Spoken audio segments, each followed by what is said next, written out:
Sambung pula insyaAllah. Baik. Okey, kita sekarang ni kita sambung sesi yang kedua. Ada 3 sesi kan. Sesi yang kedua, kenapa kita diganggu. Yang ni yang patut kita tahu. Kenapa kita diganggu. Persepah benda ni syok sangat nak kacau orang ni. Persepah saja-saja dia mai ke, kita pergi panggil dia ke, kita jemput dia mai ke, macam-macam cara dia boleh ganggu kita. Dan keadaan yang diganggu bermacam-macam bentuk, bergantung pada atas orang itu sendiri. Apa cara, macam mana pun dia kacau, dia mesti ada sebab musabab dia. Sebab dan musabab dia. Memang lumrah jin ni dia memang suka kacau manusia. Itu memang lumrah dia. Memang dia akan ganggu. Dia akan sentiasa perhati kita, apa yang kita duk buat sehari-harian.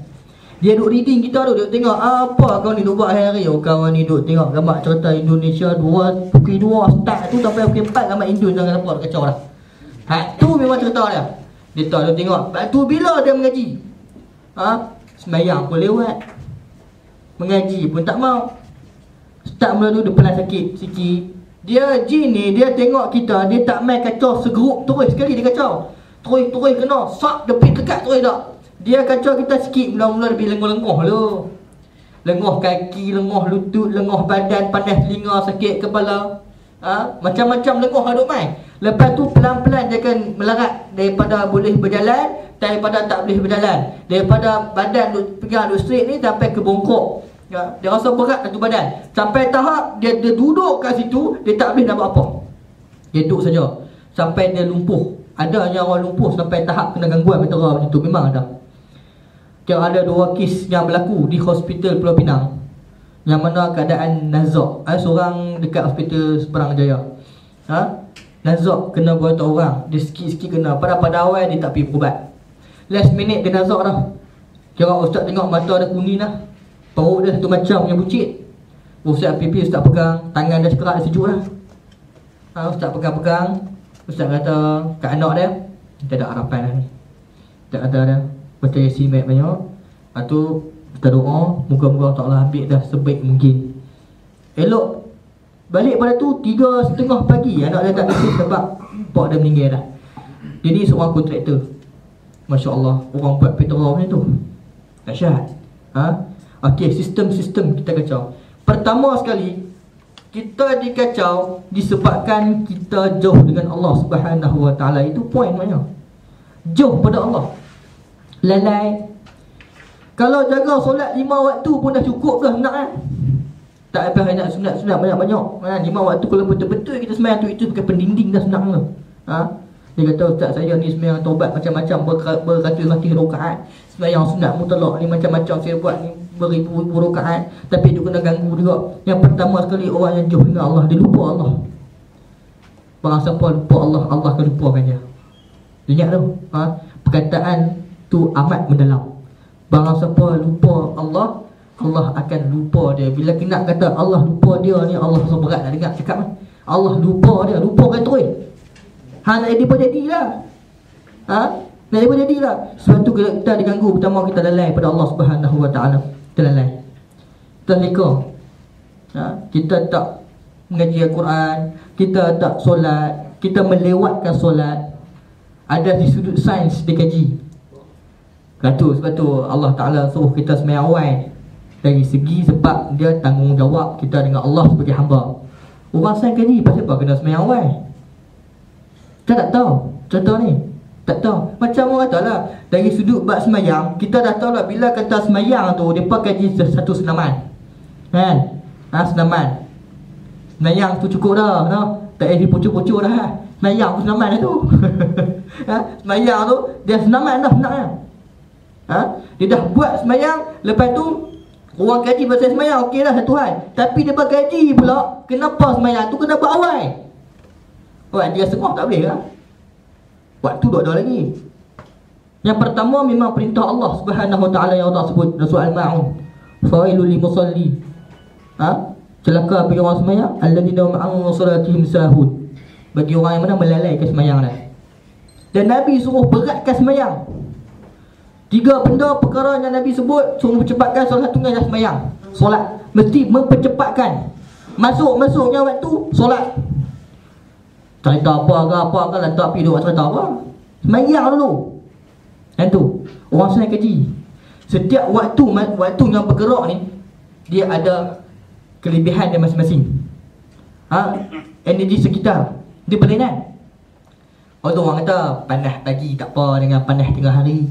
Orang tua kata lagu tu. Kenapa sembahyang tahajud buat tengah malam? Pukul 2 pagi, 3 pagi, 4 pagi awak tak buat setiap hari? Masya Allah, hebat. Kenapa lepas asar tak nak solat? Dari sudut tuntutan dari syariah tu memanglah haram orang mayang sunat lepas asar. Tapi sebab apa?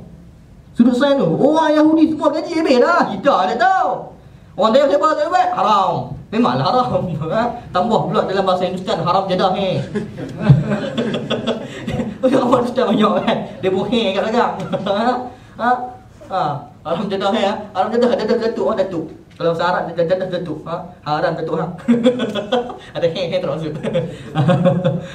Haram jadah ni kita. Haram sebab apa? Kita nak tahu dia sebab apa pasang tak boleh buat sunat. Orang Yahudi kaji. Dia kaji kan saja memanglah segi syariat kita tahu. Lepas subuh tak ada sunat, lepas asar tak ada sunat. Orang kaji habis. Bila berkaji dia tengok setiap waktu ni dia ada kekuatan dia berlainan. Energi sekitar ni berlainan, tak sama. Tak sama. Sebab tu bila kata tengah malam kita buat tahajud, rahmat tu turun melimpah ruah, malaikat masa tu nak turun pun. Malaikat nak angkat doa orang-orang yang makin tengah malam ni, buat naik pergi langit. Tengok Allah kau ni semayang tu dah sujud mau tak mau sampai bengkak dahi-dahi tu. Kawan ni pula tidur sampai bengkak lutut. Dia tidur sampai bengkak lutut. Tengok tak ada apa. Malaikat pergi balik tengok siapa yang nak duduk semayang makin tahajud, dia angkat doa pergi naik ke langit. Masa tu pintu langit terbuka, Masya Allah. Doa mustajab. Tu ada doa mustajab. Waktu tu dikaji pula dilihat. Ketika mana orang yang semayang awal-awal waktu dah, energi dia akan bersambungan dengan orang yang solat tu. Sambungan dah begitu cepat masuk. Sebab apa? Bila masuknya waktu, katakan waktu zuhur ke, waktu asar ke, waktu apa kan, kita terus buat. Ada setengah Yahudi dikaji dengan energi tu, dia boleh serap masuk dalam badan kita, semula jadi. Satu bila lewat tu kita semayang tengok, kadang-kadang pasal tak orang yang tangguh semayang? Lagi ya okey dua. Lagi dua suku. Lagi ya dua setengah. Tiga. Tiga tak boleh, tiga setengah. Tiga suku. Dia tiga suku. Dia yang tiga suku. Bila dia tangguh, lagi dia tangguh. Memang pertama memang syaitan kacau dia lah. Yang kedua, dia dah energi tu tak biasa serak kat diri dah. Dia pun rasa tak seronok nak semayang. Orang buat waktu ni seronok semayang, teman-teman berjemaah. Dia semayang jemaah ramai-ramai ni. Ada seorang ulama, dia pergi haji. Dia tidur, ni dalam kita buku yang tutulak. Dia cerita, seorang ulama dia pergi haji, dia balik-balik dia mimpi. Dalam 7 juta orang yang pergi masa pergi haji tu, dia kata hanya 3 orang yang terima. Kamu bukan ahli syurga. Orang yang datang mimpi dia tu pakai jubah dengan sorban. Jubah dengan sorban, ambil jubah dengan sorban. Company dah. Jubah dengan sorban dia pakai. Dia main mimpi kawan tu, dia habaq apa? Hang bukan ahli syurga, dia kata. Dalam orang yang buat haji tu 7 juta orang, 3 orang yang diterima. Masya Allah. Dia makit-makit, dia menangis. Ni seorang yang mana jaga amalan. Dia makit, dia menangis, tak berhenti. Menangis, tak berhenti. Masya Allah. Dia takut dengan Allah. Dia kata, apalah amalan aku buat dengan Allah. Dia mimpi 3 hari berturut-turut. Benda yang semua dia cakap. Dia menangis tak berhenti. Kita buat mimpi dia kata, haji tak terima, pergi ambil exam haji tu dia. Terima pun. Makan 3 buah. Yang ni yang kita nak kata, bila kita ada mimpi dan mengikut. Orang yang mimpi tu lah orang yang jaga amalan, jaga zikir. Dia bukan kata buat jahat apa pun. Dia makit, dia menangis, tak cukup ke amalan aku buat ya Allah. Fikir tu kita pergi, orang yang pergi haji ni agak terima oleh Allah. Wallahualam, kita tak tahu. Dia ada special sikit dari mimpi benda tu. Dia makit-makit, dia pergi jumpa Tok Guru dia. Dia kata, Tok Guru, saya ni kata mimpi 3 hari turut-turut dah. Dalam 7 juta orang duk buat haji tu, saya mimpi ada seorang hamba Allah datang berjubah berserban selama 3 hari. Dia cakap benda yang sama. Dalam 7 juta orang yang pergi haji tu, 3 orang yang terima oleh Allah. Dan dia kata kat saya, Tuan Guru, dia kata kat saya, apa? Saya bukan ahli syurga. Saya menangis, dia kata. Saya menangis. Lepas tu dia kata apa? Besarnya nikmat Allah, besarnya kebesaran Allah Subhanahu wa taala. Sebab tu disebabkan dalam Islam dia ajak kita syafaat. Teringat tentang syafaat. Dalam hadis-hadis Nabi pun banyak sebut pasal syafaat. Disebabkan anak yang soleh, syafaat bagi bapa dia besar. Orang yang rapat dengan budak-budak hafiz Al-Quran, dia akan dapat syafaat. Syafaat tu yang dia dimanfaatkan. Bila kata dia pi, dia kata kalau seorang dia terima, Allah akan terima semua. Contoh pergi sembahyang berjemaah, kita pi ramai-ramai. Kalau kata 9 orang tak terima, seorang ni Allah tak terima, Allah akan terima semua. Sebab apa? Satu soft. Masya-Allah. Itu Nabi suruh pi sembahyang berjemaah, pi sembahyang berjemaah. Kita banyak lalai jenis kacau. Dia duduk reading kita, duduk tengok apa kau yang dapat. Sistem-sistem selalunya apabila kita senang percaya benda khurafat. Yang kedua, jangan duduk tengok cerita seram. Kelimuan.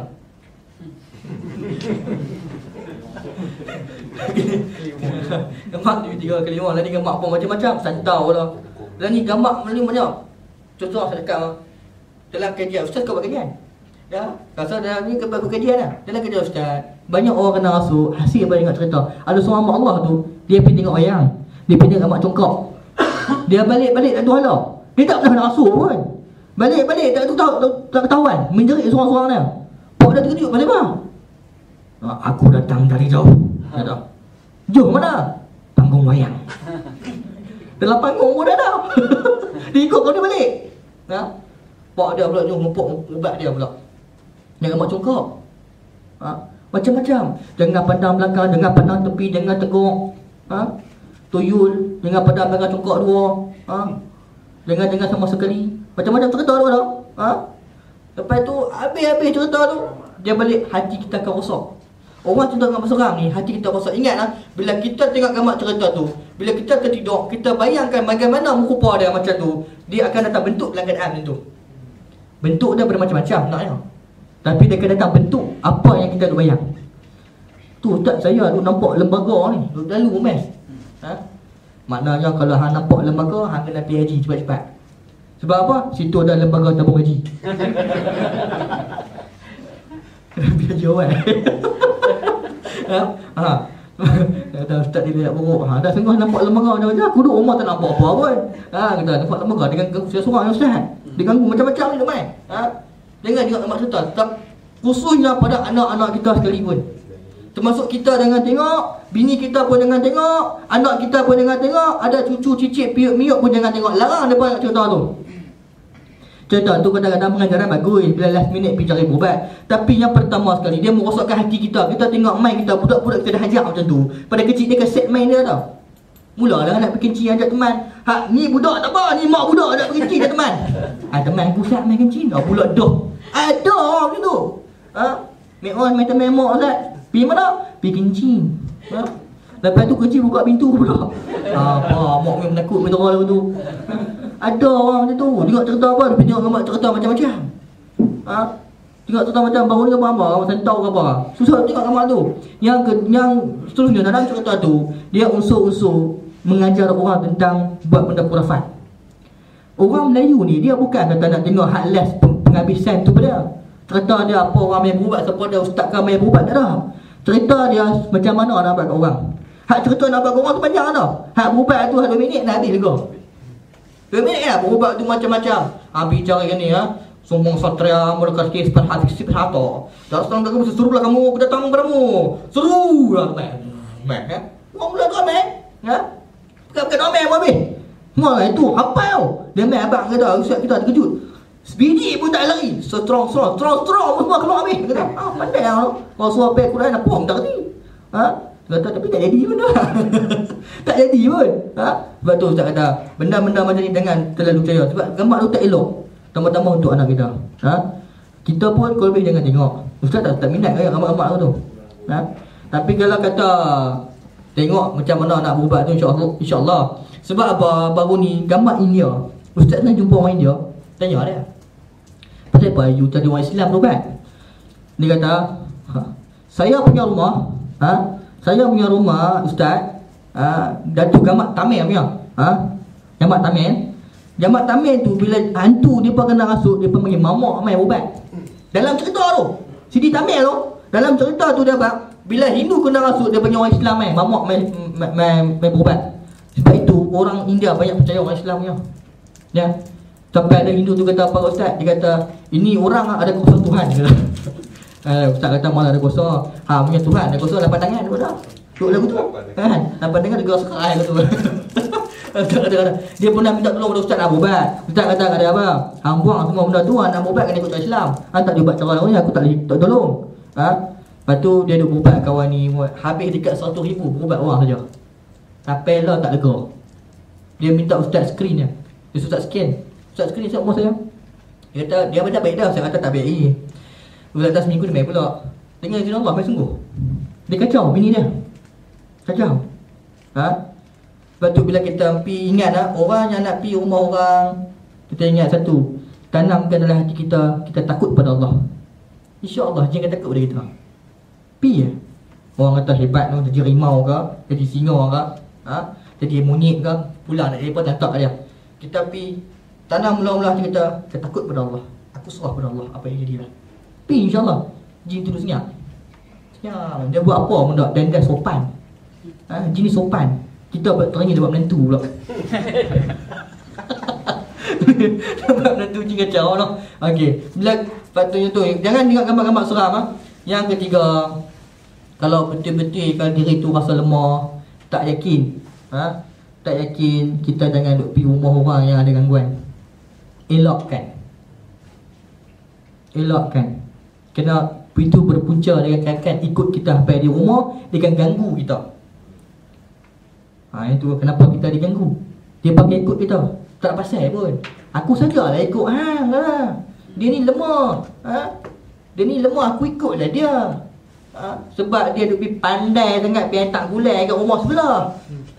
Duk hantar gulai apa banyak-banyak. Aku tak boleh makan gulai sebab dalam gulai tak tulang. Aku nak tulang. Dia main serang kita pula, sakit pula, menjerit. Menjerit, tolonglah, macam-macam. Yang keempat, orang yang kena rasuk ni, selalunya mulut celupa. Mulut celupak. Celupak si mulut dia. Celupak. Bila ada orang tu kena kacau, dia bagi tahu nama, ustaz abang mulutnya celupak, awak tak boleh gitu. Tahu ustaz, mana mulut celupak? Pergi tanya mak dia, semua mulut celupak. Dia pergi kata apa kat pokok tu dah. Awak pokok ni besar sangat, tengok dah lah besar, tak elok pula. Ni pokok apa ni? Teruk sangat ni, dia kacau macam-macam. Setiap tempat ada penunggu. Ada penunggu. Macam kawasan-kawasan ni pada ni. Hak kosong dia duduk. Dia nak. Kita boleh. Tak boleh, dia tak boleh. Nak kata apa? Tempat yang kosong tu mesti dia ada duduk. Dengar-dengar sebelah yang kosong. Lepas tu, bila kita tengok, kadang-kadang bila kita pergi tempat yang dia tak tahu, jangan jadi mulut celupak. Walaupun ustaz yang boleh berubat sekalipun, ustaz tak buat perkara yang macam tu. Cuma masa ustaz ketika nak berubat yang ustaz sebut, kita mesti cakap besar sikit. Atas dasar kita takut dengan Allah. Kita kata apa dah? Tak besar, Allah lagi besar. Kita cakap takbur kepada Allah Subhanahu wa taala. Kata betul kita bukan besar mana pun. Kita bang ada, aku tak takut dengan sebab aku takut pada Allah. Itu dia beda. Kita main terap dia. Dia takut Allah lah. Dia takut, aku takut. Takut kan jawab apa? Aku nak bunuh ya. Kadang-kadang sedih tu, dia nak main karakter lah. Kalau sedih boleh jadi marah. Dia marah, dia nangis balik. Dia main karakter pelakon terbaik dia pun ni. Okey. Lepas tu, yang seterusnya, lainnya budak-budak lah. Budak-budak ni bila kita keluar, orang kata, ustaz, kami nak keluar makan macam mana ada budak kecil. Umur dah 5 bulan kan. Saya 2 petang nak keluar makan, bisalah lah ni kan. Dah ni bini lah zaman moden tak masak kan. Ada makan lak bang, jom keluar kan. Mi pak ngah ke. Pergi kena mana-mana ke apa. Rota ke. Ya. Pergi kena apa nasi kandak apa ke. Pergi kena simpoi punya. Pergi tepi pantai ke apa, syok-syok kan. Nak bawa budak-budak anak tinggal kat siapa? Nak tinggal kat mak dia bagi. Oh, nak keluar makan tak ajak aku. Abang makan perut abang kenyang, aku bagi letih juga budak ni. Duk teriak tengah malam. Ni tarak ni, hang nak apa yang mangkuk sekali habis. Dia kata kat anak dah. Tu macam mana? Dia kata nak buat ustaz, tolong ustaz. Ustaz kata Mungkin orang ini Ustaz bagi baca, Ustaz suruh dia baca tu kursi, baca Fatihah. Pagi pakai budak tu yakin dengan Allah. Dengan yakin pada minyak, syirik. Yakin pada Allah. Yang ni asbab sahaja. Dengan yakin pada minyak tak ada kuasa Allah. Ustaz suruh baca kursi, pakai. InsyaAllah yakin dengan Allah. Dia keluar balik, Alhamdulillah. Tak kacau. Untuk kemudahan orang nak keluar pergi mana pergi balik tu. Khusus budak-budak lah. Khusus budak-budak. Dan seterusnya, orang yang kena rasuk, orang yang tak berani, jangan lebih pegang. Jangan duk pergi gatai-gatai pegang tau. Pegang sakit. Sebab apa? Ustaz pernah berubat bila tengok kawan tu kena rasuk, kau ni pegang shot kat dia. Bila kau ni pegang, kau ni dah shot. Boleh katakan 5 orang shot tapi seorang pegang dia shot mata. Shot mata, jangan dia buat-buat berani. Pada asal dia tak berani, pasal dia tak nak rasuk pun. Dia duk pegang orang rasuk, dia kena. Walaupun tak hari tu, tapi last-last dia kena juga. Jin tu kata apa? Dia ni duk pandai-pandai dengar duk kacau aku. Duk pegang-pegang. Tahu tak bukan mahram ni lah. Jin dapat hukum. Jin ni duk guna boleh, dia pandai. Apa anda faham jin ni? Dan nama pun jin. Kau tak ingat jin lah. Tu orang kata sejahat-jahat manusia sebaik-baik jin. Sebaik-baik jin sejahat manusia. Maknanya manusia tu jahat lah. Jahat macam mana pun. Kira dalam manusia golongan orang bunuh, dia lah bunuh, dia lah porogol segala, dia lah paling jahat. Kita tengok di alam jin kata dia baik, dia yang paling baik. Baik tu orang ni noh. Tu bunuh orang bagus budak ni anak siapa. Tu yang paling baik. Tu mana kata jin gila-gila macam jahat. Jin tak jahat lagi, dia kata dia tu baik lagi. Tu dah kira jahat dah. Sampai nak rumah gantung sampai mati pun jin kata dia baik. Mana yang alam ni lebih dahsyat kejahatan ni pun. Satu orang kena rasuk, jangan duk pergi pandai-pandai pegang. Kalau takat baca ayat kursi saja, jangan dia pegang lah. Ada ni ustaz bawa budak tahfiz tau, berubat. Dia hafiz. Ustaz kata baca ayat kursi, ustaz suruh baca. Dia nak tolong baca Allahu la ilaha illa. Ustaz kata tak apa nak rasuk, dia kawan juga saham. Dia pula penat. Kata hafaz siapa? Allahumma salli ala sayyidina Muhammad. Aku tak suruh selawat, aku suruh baca.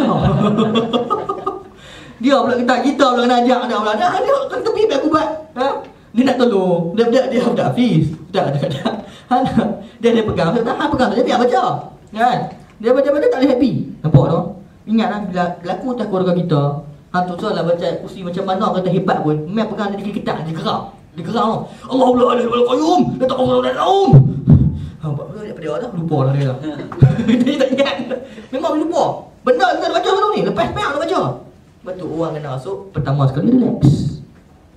Dia kena rasuk. Tu kenapa? Ayat lupa. Lihat pipi dia dah kena dah. Kita duk kena je bah. Dah kena dah. Tahu dah pelan-pelan. Udah pelan-pelan.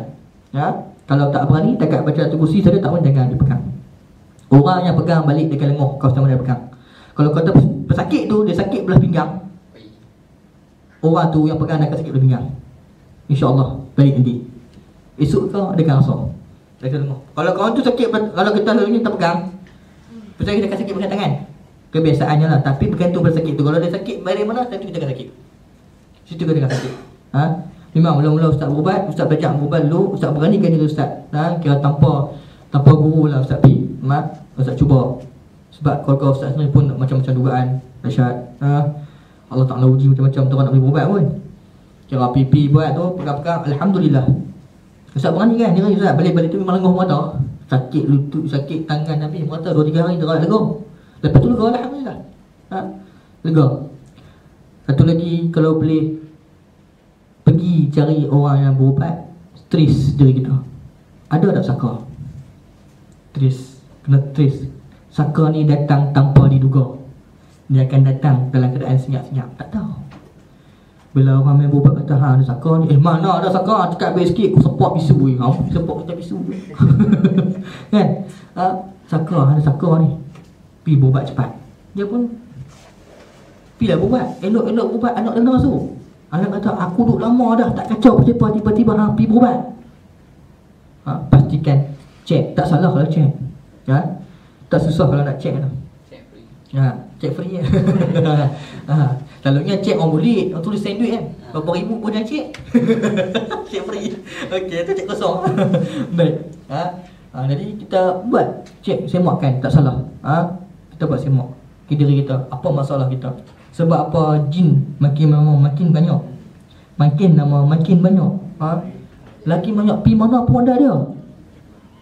Dalam masjid pun ada jin, dalam surau pun ada jin. Nak pergi mana lagi? Semua mata lagi, nak lari jin. Kata ustaz saya nak pindah rumah. Pindah tak mana awak kalau semua rumah tempat ada jin. Nak pindah mata.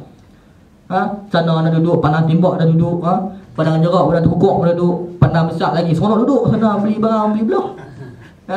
Laki dia yang budak, dia beli dia belah. Semua mata ada duduk, mata habis dah. Duduk mata, tapi jin tak boleh lari, biar tak lari jin. Mau tak mau kita kena dekat dengan Allah, yang tu je. Yang tu je. Dia kan tengok dia dari dinding kita pelan-pelan, dia tengok, oh kawan ni buat macam ni. Mula dia kecil sikit je. Selalunya sistem perempuan lah, bagi perempuan kebiasaannya selalunya haid tak stabil. Dan dia akan sakit bahagian ari-ari, pinggang. Sakitnya amat-amat, bukan sakit biasa. Memang perempuan datang bulan dia sakit, tapi sakit dia luar biasa. Sakit dia luar biasa. Dia sakit hari, dia sakit kosak perut. Selalunya dia akan duduk pasal tengkuk, tangan, buah pinggang. Selalunya perempuan belah hari dia suka duduk. Yang paling dia suka, yang banyak ustaz pergi berubat, situ tempat dia duduk. Ada orang perut buncit mengandung, tapi bila scan pergi hospital tak ada, kosong. Mana pergi? Sembunyi tak nak lah. Ustaz ni kata kat tu hang gila apa? Aku bedak tu dalam perut, macam mana nak pergi Sorak? Tak ada, anak dah pergi mana tak ada. Buncit saja. Lepas tu bini dia, lelaki dia kata apa dah? Dia perasan mengandung lah. Makan banyak tengah malam, mau tak mau, nasi kandang sampai 4 bungkus, dia kata mengandung. Dia marah pula bini dia. Mula-mula cek tu dah, pergi scan. Ada, mai hari bulan kedua tak ada. Masya Allah. Maksudnya bulan 5, bulan 6 dah besar dah lah. Dah cek tak ada. Nanti kita kena tengok. Dan satu lagi, benda-benda faktor yang kita boleh kena ganggu ni, kadang-kadang ayat orang bagi. Mai ayat ni. Kita pun mai nampak macam ayat Quran. Dia pusing merata ni. Kata ni Quran ke ustaz? Ayat ni bukan ayat Quran ni. Kita kata ada. Ambil mana? Saya dah hamil lama dah ustaz. Hamil lama dah kata. Dia kata ada 4 tahun pun dah hamil. Masya Allah. Dah 4 tahun dah hamil. Apa kita nak buat? Tak boleh. Yang mai kena amal kalau ayat apa yang dibagi oleh orang biasa ni. Yang biasa tak dengar tak masalah. Ayat yang tak saya dengar, tunjuk dulu. Lah ni zaman dulu betul lah orang tua-tua dia banyak sebutan apa nak pakai minyak rambut kena baca menggak anggul-anggul, marak atas kota, tenggak aku sanggul sini ke muka. Yang penting apa dah? Makcik kita apa? Mesti ada la ilaha illallah Rasulullah, berkat la ilaha Rasulullah. Style gitu pula. Dulu lah macam cara. Pakai baju ada baca doa dia. Si Allah, si Muhammad, si baginda Rasulullah, matahari mataku. Dia pun kata ustaz Nita ni ustaz belajar dulu. Sebab dulu ustaz pernah ambil tu, ustaz tahu. Tu ustaz tahu. Orang tua-tua macam tu tahu. Pergi mana apa semua pakai tahu. 1000 buku perjalanan. Macam-macam punya ayat. Ustaz rasa pelik lah. Mula-mula kita dah mengajar Al-Quran ni, kita tahu apa ni kan. Rupanya dalam Al-Quran ni ada ayat pengasih. Dalam Al-Quran ni ada ayat bermadu.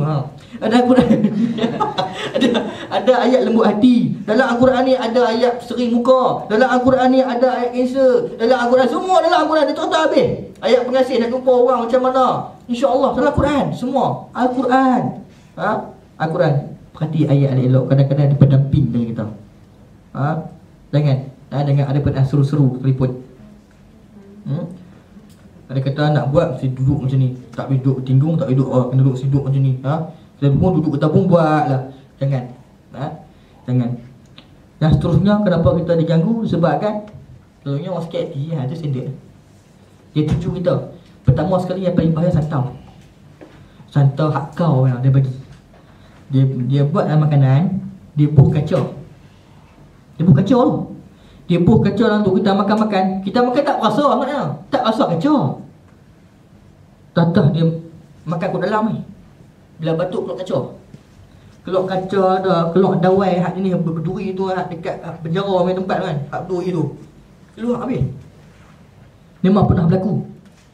Nanti sesi petang lagi ustaz akan ajak cara ayat-ayat dah mudah ya, nak amalkan susah. Yang penting yakin. Yakin dengan Allah. Tak susah. Nak makan apa? Makan lah. Pergi datang dengan makan. Dia kata kau ni Ahmad ada santai. InsyaAllah yakin.